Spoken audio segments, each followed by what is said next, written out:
දෙමත්තෙන් කකුලි ඉංග්‍රීසියෙන්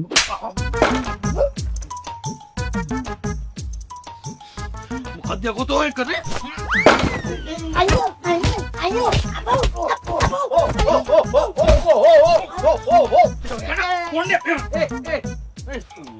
කොහොමද වෙද මහත්තයා වෙදගම් කරපු කාලේ බෙහෙත් ගත්ත පුරුද්දට මේ ආවේ ගොඩහනෝකී බෙහෙත් ටිකක් ගන්න කියලා.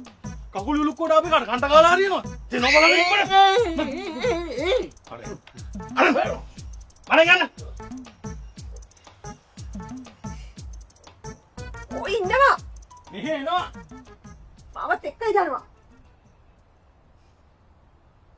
නිකන් ඉල්ලන්නේ කෑවේ.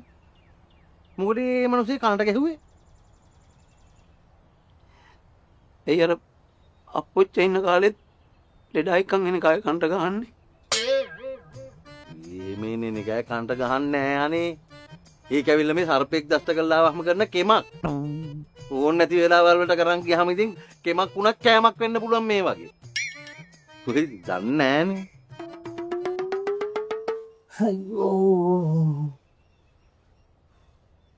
මාර්ග හිල්ලක් නේ ඌ. මොකේ කන එන්නේ නෑ වගේ හරියට.